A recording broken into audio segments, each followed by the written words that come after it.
तो आकाश आनंद एक बार फिर एक्शन में लौटने वाले हैं। मायावती ने आकाश आनंद को लेकर कौन सा ऐलान किया है और अपने काडर से क्या कहा है, आज हम ये समझेंगे और आपको दिखाएंगे। यह भी जानिए कि शुभम द्विवेदी को लेकर आज कैसे मुख्यमंत्री योगी आदित्यनाथ ने अखिलेश यादव को बुरी तरीके से घेर लिया है। याद कर लीजिए वो बयान जब अखिलेश यादव ने शुभम द्विवेदी को लेकर प्रेस कॉन्फ्रेंस में कुछ कहा था। आखिर कैसे अखिलेश यादव के लिए वो बयान गले की हड्डी बन सकता है और योगी ने कैसे उस बयान को पकड़ लिया है, ये भी समझेंगे। और आखिर में राहुल गांधी आज बीजेपी के विधायक और मंत्रियों के साथ क्या करते देखे गए, कहां राहुल गांधी और बीजेपी के मंत्री विधायक एक साथ थे। ये खबरें आज का यूपी में। नमस्कार, मैं हूं कुमार अभिषेक, आप देख रहे हैं यूपी तक। हम हाजिर अपना न्यूज शो आज का यूपी लेकर। कुछ वक्त पहले जब मायावती ने आकाश आनंद को पार्टी में वापस लेने की घोषणा की थी, तभी यूपी तक ने आपको बताया था कि जल्द ही आकाश आनंद की सक्रिय वापसी हो सकती है और आज उसका ये एक असर दिखने लगा है। मायावती ने आज एक के बाद एक 4 ट्वीट किए हैं। हालांकि उन्होंने अपने इस ट्वीट में आकाश आनंद को की नई भूमिका को लेकर या उन्हें जब पार्टी से हटाया गया, निकाला गया, तो उसे लेकर उन्होंने कुछ बातें लिखी हैं। लेकिन आखिरी ट्वीट में जो उन्होंने आकाश आनंद का नाम लिखकर कुछ बातें साफ साफ लिख दी हैं, इसने बिल्कुल साफ कर दिया है कि जल्द ही आकाश न सिर्फ सक्रिय तौर पर वापस होंगे बल्कि एक बड़ी जिम्मेदारी उन्हें मिलने वाली है, क्योंकि मायावती ने अपने काडर को इसका सीधा संकेत दे दिया है। मायावती के ट्वीट में मैं उस लाइन को पढ़ता हूं जो सीधे आकाश के लिए लिखी गई है। मायावती ने लिखा है कि श्री आकाश आनंद के मामले में खासकर बहुजन समाज के कुछ स्वार्थी व बिकाऊ लोग, जिन्होंने पार्टी के वोटों को बांटने व कमजोर करने के लिए अपनी अनेकों पार्टी व संगठन आदि बनाए हुए हैं, वे इस बात का मीडिया में आए दिन काफी गलत प्रचार करते रहते हैं। ऐसे अवसरवादी स्वार्थी तत्वों से पार्टी के लोग सतर्क रहें तथा श्री आकाश आनंद का अब हौसला भी जरूर बढ़ाएं, ताकि वह पार्टी के कार्यों में पूरे जी जान से जुट जाएं। इसी प्रकार पार्टी में अन्य लोग भी जो वापस लिए गए हैं, उन्हें भी पूरा आदर सम्मान दिया जाए जो पार्टी के हित में होगा। मायावती ने आखिरी के अपने ट्वीट के चंद लाइनों में साफ कर दिया कि आकाश की धमाकेदार वापसी होने वाली है।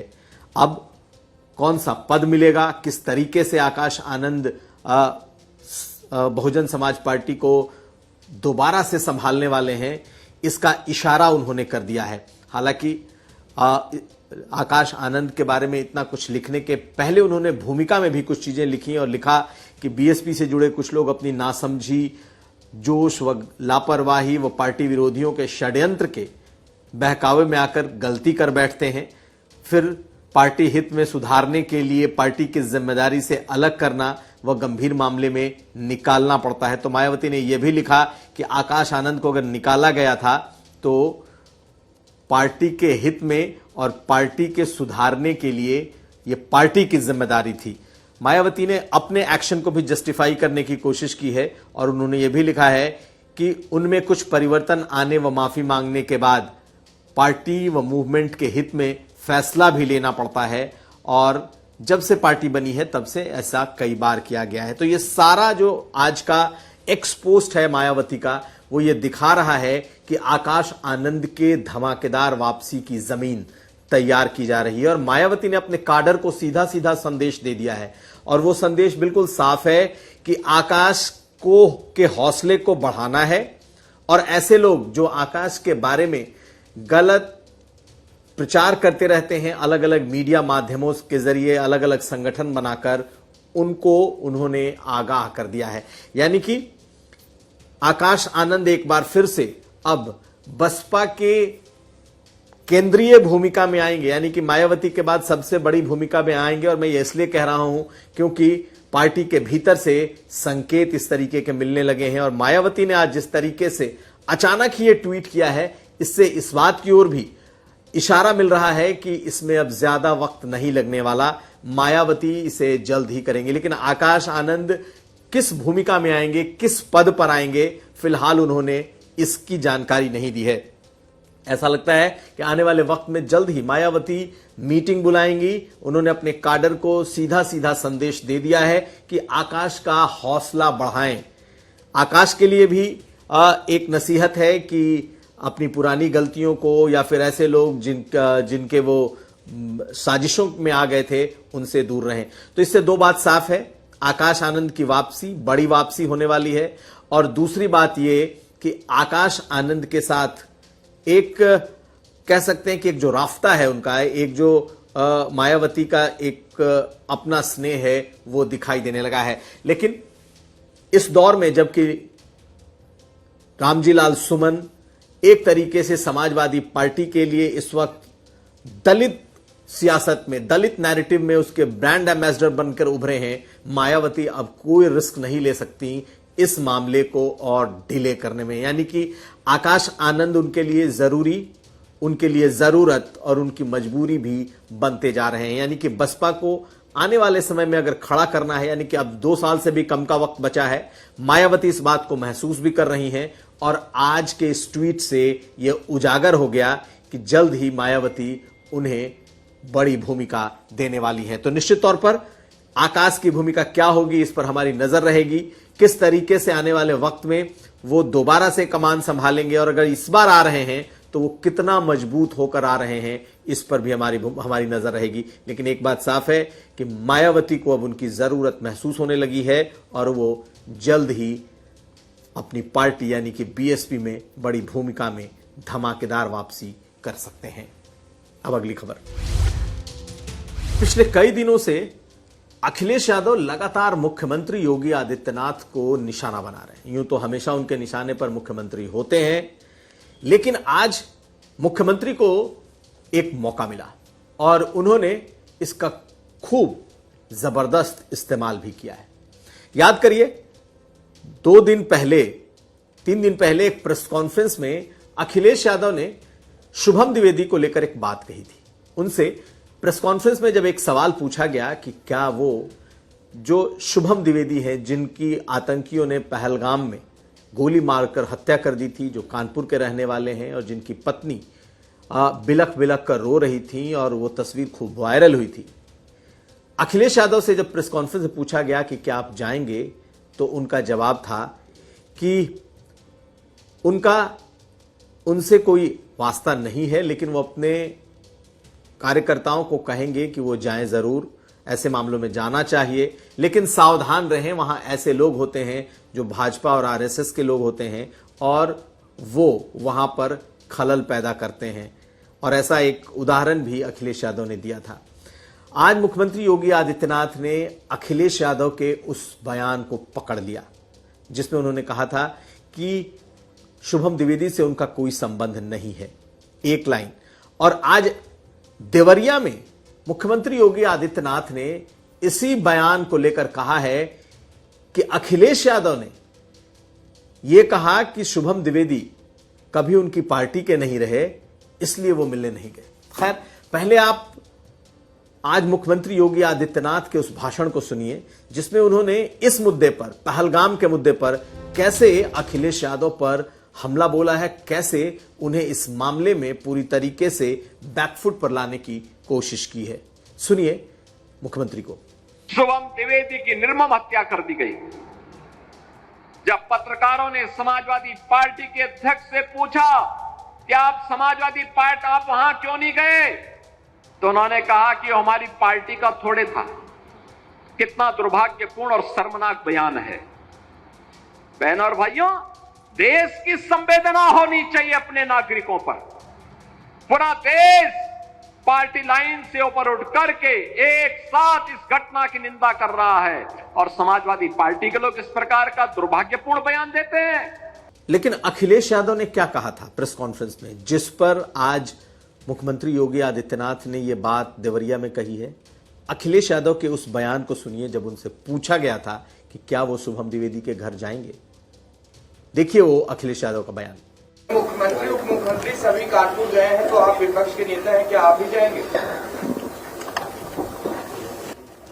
हालांकि परिवार से मेरा कोई संबंध नहीं है और मैं तो अपने पार्टी के लोगों से कहूंगा कि ऐसी घटना में जरूर पहुंच। दरअसल पहलगाम में आतंकी हमले का मामला इस कदर व्यापक हो चुका है कि अब पूरी बीजेपी इस नैरेटिव को बदलने वालों पर एक तरीके से टूट पड़ी है।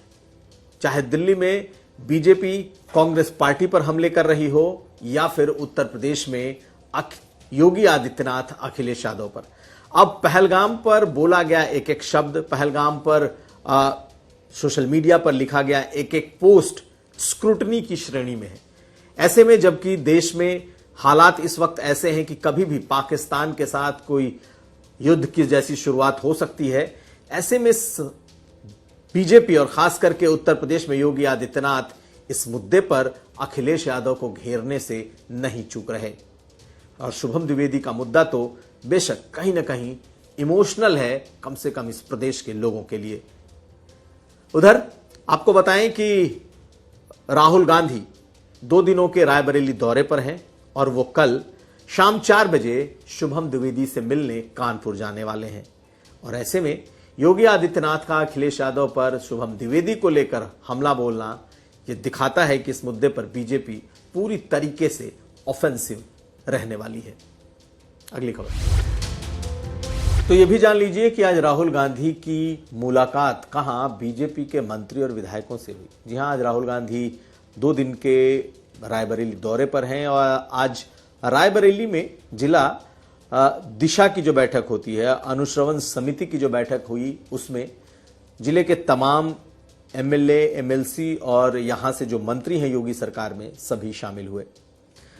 बीजेपी की तरफ से मंत्री दिनेश सिंह, जो कभी कांग्रेस के बेहद करीबी रह चुके हैं गांधी परिवार के और अब योगी सरकार में मंत्री हैं, वो भी इस बैठक में थे।